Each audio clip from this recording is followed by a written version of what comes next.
Controversia tenemos el inmenso placer de contar con un gran escritor, director y guionista que publica su primera novela, El último verano antes de todo. J. Linares, ¿qué tal estás? Hola, muy bien, ¿y vosotros? Pues muchas gracias, ¿vale? Un Por placer. participar en nuestro espacio.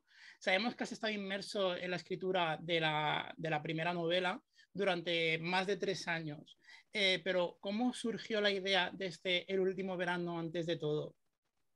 Pues fue una propuesta, a pesar de que luego el proceso ha sido muy largo y sobre todo muy duro y muy reconfortante a la vez, porque me pilló entre medias de una película, una serie y no, bueno, pues es mi primera novela, con lo cual también arrastra mucho miedo, muchas inseguridades. Cómo nació fue, entre comillas, fácil porque fue una propuesta de los editores de Planeta después de ver A quién te llevaré a una isla desierta, que fue mi anterior película, que les gustó muchísimo y bueno, pues, se reunieron conmigo, me preguntaron si tenía ideas para un libro. Es verdad que era como una especie de sueño que nunca creí que se materializaría, pero porque soy muy lector y al no haberme formado expresamente para ser escritor me daba muchísimo pudor saltar. O sea, siempre tenía como notas, siempre tenía como ideas, pero que a la hora de materializarla me daba tenía como una sensación como de que no iba a ser capaz. Obviamente no es lo mismo escribir un guión, que es para lo que yo me he formado y en lo que yo trabajo, que para escribir una novela, pero a la vez, una vez que superé todas mis dudas, todo el miedo que me daba la propuesta, la verdad que creo que ha sido una de las mejores decisiones de mi vida decir que sí a eso. Qué guay. Bueno, imagino que sería una sensación como de vértigo, ¿verdad? Al enfrentarte pues a escribir el primer libro. ¿Y qué se va a encontrar el lector en esta novela?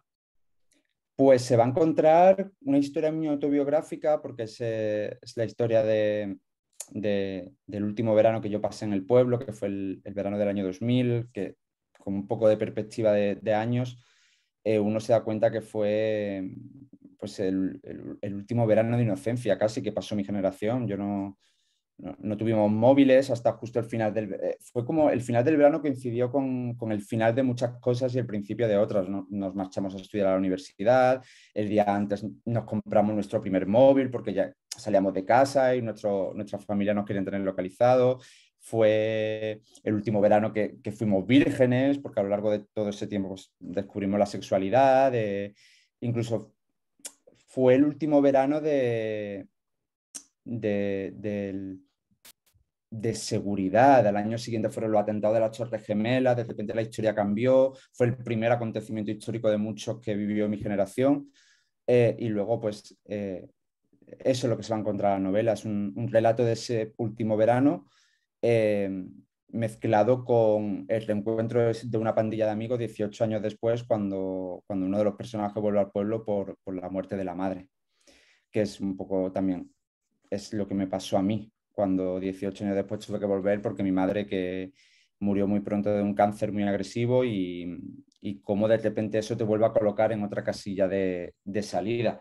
Todo eso mezclado con algo, ya te digo, hay mucha realidad y también hay mucha ficción porque yo quería mezclarlo con cierto misterio, como algo que a mí me llama muchísimo la atención cuando era joven, que ojalá vivir un verano de estos donde tu pandilla de amigos se ve sacudida por algo que escapa más allá de tu entendimiento. Yo leía mucha novela de misterio, mucha novela de terror y al final dices, bueno, lo dice uno de los protagonistas de la novela expresamente en uno de los capítulos, dice, ¿por qué contar la realidad tal y como ocurrió si puedes hacerla un poquito más interesante, que al final es la magia que tiene la ficción? Oye, pues es una historia apasionante, sobre todo también, pues que en parte, como tiene parte autobiográfica, pues te has desnudado en alma también. Y claro, tú como director de cine y guionista que eres, eh, habrás pensado en adaptar la novela. Pues es quizá la pregunta que más me hace todo el mundo y con completa honestidad te digo que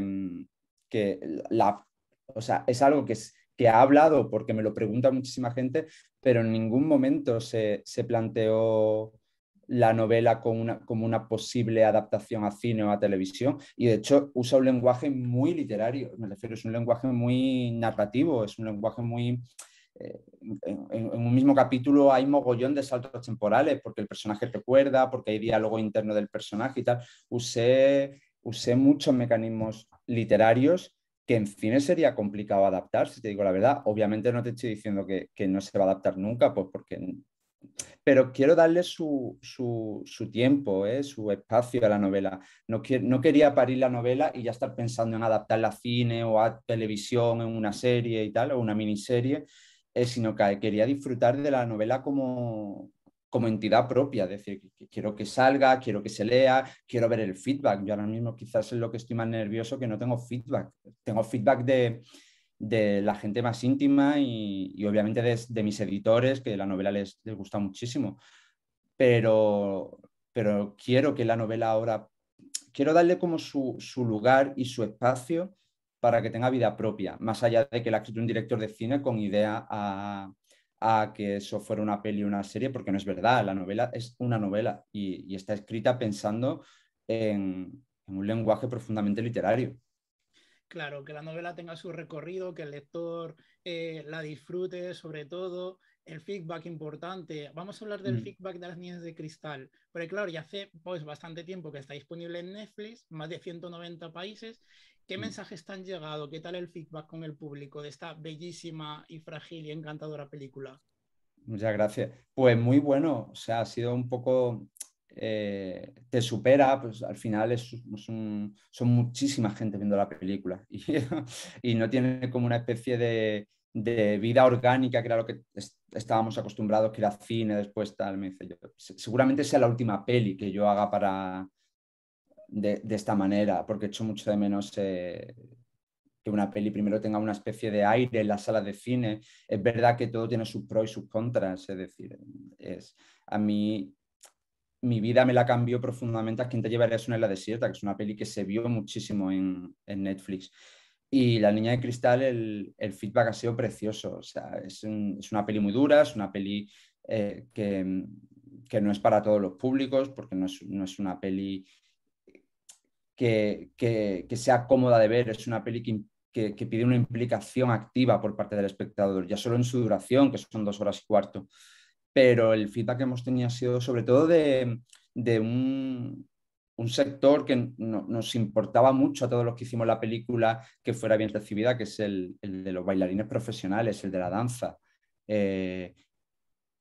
Es verdad que hay muchos que públicamente han dicho que la peli les encanta y hay otros que quizá por diferentes miedos lo dicen en petit comité, pero bueno, porque al final verse reflejado en una historia tan dura como la de La Niña de Cristal, donde en un mundo tan competitivo como es el mundo de la danza profesional, no es fácil de admitir.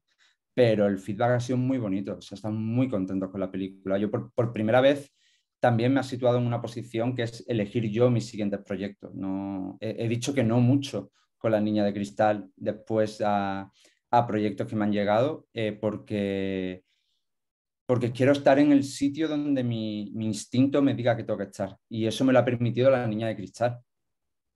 Eso es, además, como tú has comentado, pues claro, también es cierto que gracias a las plataformas digitales, pues se dan más oportunidades, por supuesto, al mundo audiovisual, pero ¿tú cuál crees que es lo bueno y no tan bueno de estas plataformas? Lo bueno es la sensación de industria que tienes, es decir, no tienes que...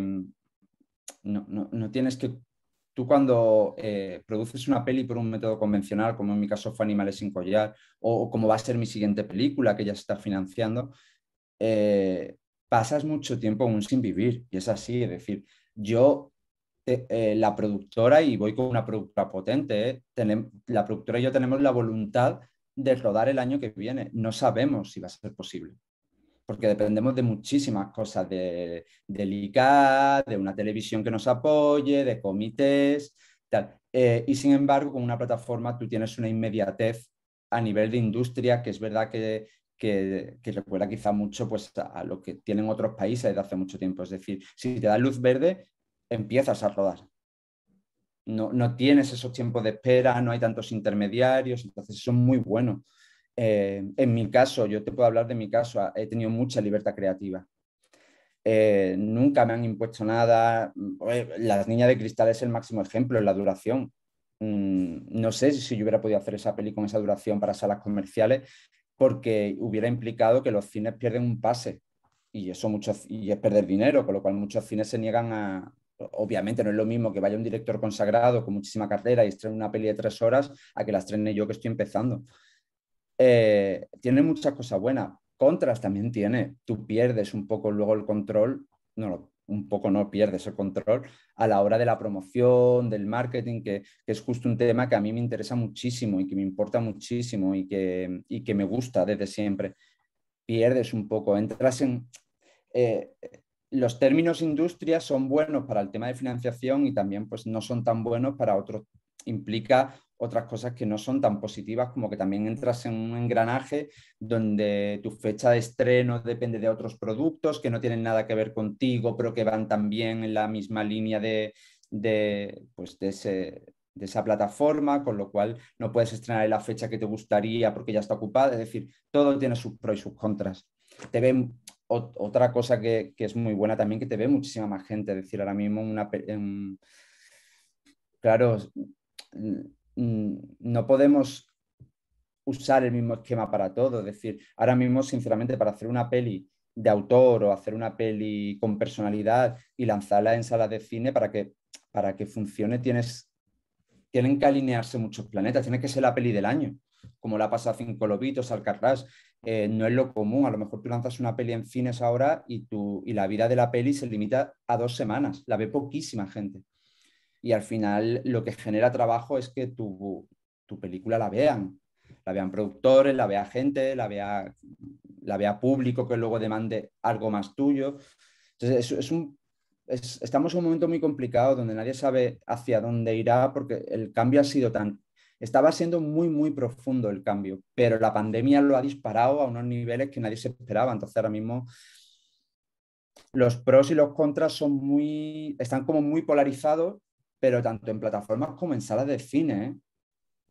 Sí, es verdad que la industria está avanzando tan deprisa y también pues para caminos diferentes que al final pues lo que tú comentas, si se estrena en cine convencional, en salas de cine, desgraciadamente, con suerte, puede durar más de 2 semanas, por supuesto, y ese sería un hito, por así decirlo. Luego, las plataformas, por lo que tú dices, tienen la inmediatez de que te ven pues, en multitud de países, pero bueno, veremos a ver para dónde tira la cosa. Y Eh, Jota, de todas las personas que tú te has cruzado, ¿vale? En el camino en tu carrera, ¿quién dirías que es la que más te ha sorprendido? Hubo muchísima gente, muchísima, o sea, de gente con la que te daba muchísimo apuro trabajar porque has crecido con ellos, entonces le tienes como muchísimo respeto y estás todo el rato, no la cagues delante de ellos, no la cagues delante de ellos, como puede ser Ana Wagner. Yo Ana Wagner, por ejemplo, se lo decía siempre, no sé no sé cómo dirigirte yo, que soy un niñato, o sea, cuando has trabajado lo más grande, o Mona Martínez y tal, pero que al final te das cuenta que son actrices con una generosidad bestial que se ponen en tus manos, que te consultan, que tienen los mismos miedos e inseguridades que tú. O sea, luego ha habido gente que el proceso de encontrártelos en el camino ha sido muy bonito, como por ejemplo Natalia de Molina, Celia de Molina, que las conozco desde que eran camareras, que luego has visto un poco el proceso que han llevado sus carreras. Muchísima gente, es decir, es muy extraño o de repente recibes un tweet que te alegra mucho el día. Yo recuerdo, por ejemplo, uno de un escritor que a mí que siempre lo he leído, como es Albert Espinosa, puso un tweet precioso de a quién te llevarías a una isla desierta que le había gustado muchísimo y ese día te cambia el humor, porque dices, ¡guau! Entonces tienes como esa cosa de ilusión de niño chico, de gente con la que has crecido muchísimo, que de repente pues ve tu trabajo, le gusta, que me haya sorprendido para bien casi siempre. He tenido muy pocas experiencias negativas en el trabajo, pero porque creo que eso siempre, yo tengo muchas cosas malas, pero las cosas buenas que tengo son muy buenas y una de ellas es que tengo mucho instinto para la mala energía. Entonces, cuando veo la mala energía, no doy oportunidad que se cruce en mi camino porque me aparto. Y eso ha sido siempre muy bueno. Oye, esa energía. Cuando recibiste los ejemplares físicos, los primeros, esa caja que te llegó a casa, que yo lo vi en las stories, ¿qué sentiste? Buah, es una sensación muy extraña. O sea, yo siempre digo, te lo puedo intentar explicar, pero es muy claro explicar porque es una cosa de eh, tristeza porque ves que ya no se acaba como una parte del proceso y luego una enorme satisfacción porque lo has conseguido. Dices, hostia, no, hice bien en no tener miedo, que luego he pasado mucho tiempo escribiéndolo, pero de repente lo ves y dices, vale, lo conseguí.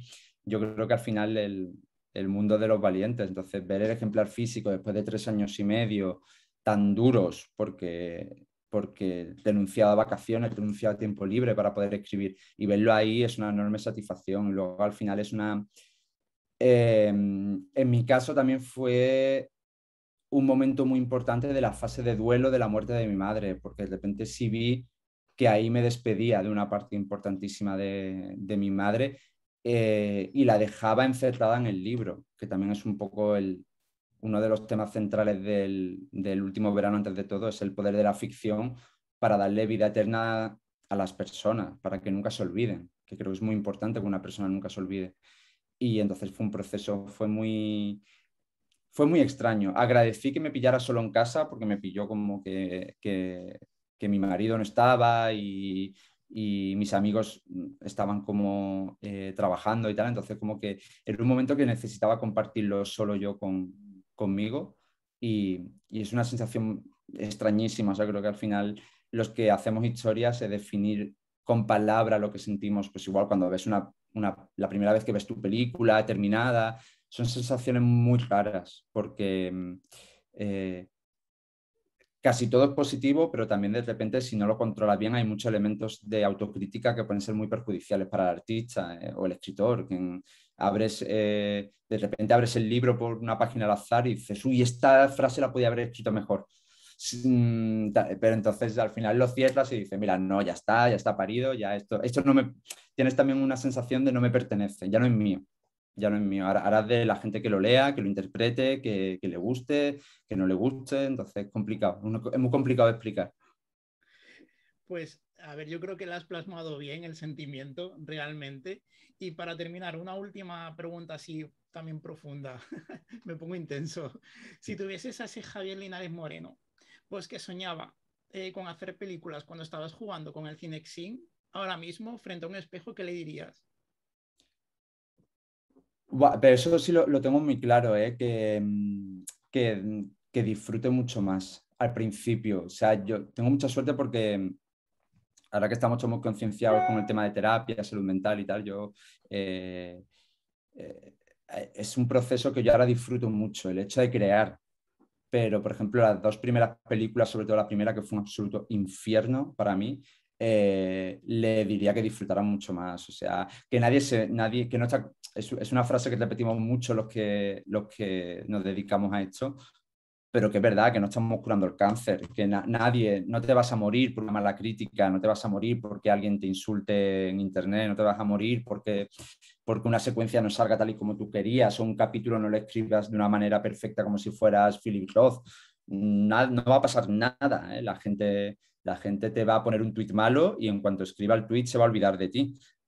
Es así. Entonces, que disfruten mucho más del proceso que a veces, sobre todo cuando estás empezando, te definen mucho por la mirada ajena, lo que dicen de ti los profesionales, los críticos, y al final eso tienes que, que hacer lo que a ti te salga del corazón. O sea, lo importante es tener una carrera continuada donde tú no te traiciones a ti mismo. Eso es lo importante.